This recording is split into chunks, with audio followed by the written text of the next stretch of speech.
Mom's voice cut through the room like glass.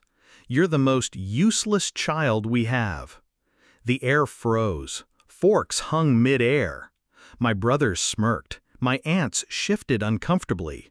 All eyes locked on me. I didn't flinch. I stood, calm, steady. "Then stop calling me when you need money." Her face crumbled. The silence was absolute. You could hear the clock breathe. That was the moment it broke.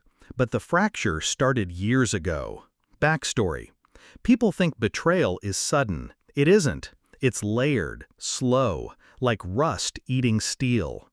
As a kid, I worshipped her. I carried groceries twice my weight, folded laundry until my fingers went raw. I thought if I worked hard enough, she'd see me, love me, choose me. Instead, she saved her praise for the others. My brothers were her golden sons. I was the extra, the one she'd call only when bills piled up, when debt collectors circled, when her voice on the phone turned soft, syrup over poison. And I answered, every time, because hope is the cruelest leash. Discovery of betrayal. The first crack appeared when I overheard her one night. She thought I wasn't home. She laughed with my aunt over wine. "At least the boys will take care of me. The girl? She's nothing, just a wallet with legs." A wallet. That word branded itself into me. After that, I noticed the patterns I'd ignored. The way she never asked how I was, only what I could provide. The way she paraded my brother's achievements but left mine buried. The way she always introduced me as the one who helps us out, instead of who I actually was. Love had been replaced with transactions. I wasn't a child, I was an account. Shift in mindset. I didn't scream, I didn't cry, I learned. If they saw me as a wallet, then I'd close it. If they treated me like nothing, I'd make myself unforgettable. I stopped sending money without questions. I documented every transfer, every call, every time she begged. I trained my face to stay neutral when she insulted me, when my brothers laughed at her side. And inside, I built a plan, not for petty revenge, for justice, for truth. Execution of the plan. Step 1. Cut the supply.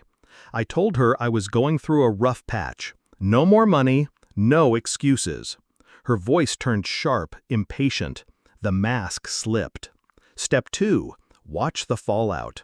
Within months, the calls grew desperate. The brothers she praised so highly couldn't carry the weight. They had excuses.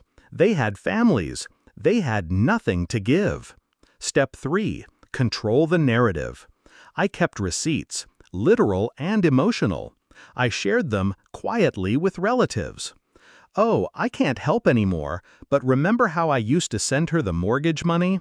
Remember how I covered the hospital bills?" Seeds planted. Truth spreading. Step 4. Wait for the stage. The family dinner was perfect. A crowded table, everyone present, no escape. Climax and confrontation. She chose her moment. She always did. A story about my brother's promotion, laughter around the table, wine flowing. Then her eyes cut to me. "But you," she said, "you're the most useless child we have."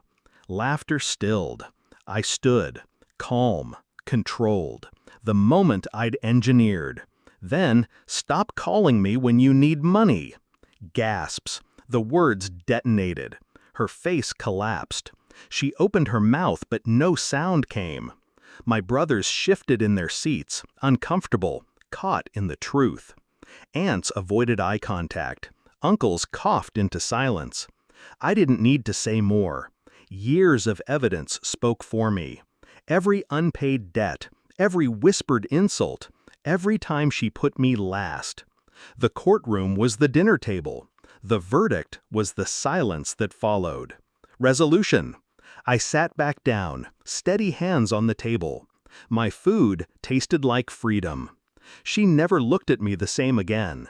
The calls slowed. The insults died. Even my brothers kept their distance, unsure which side to stand on. I wasn't their wallet anymore. I wasn't their shadow. That night, I buried the child who begged for love. In her place, I stood, calm, untouchable, and finally seen. They called me useless, but I proved a simple truth.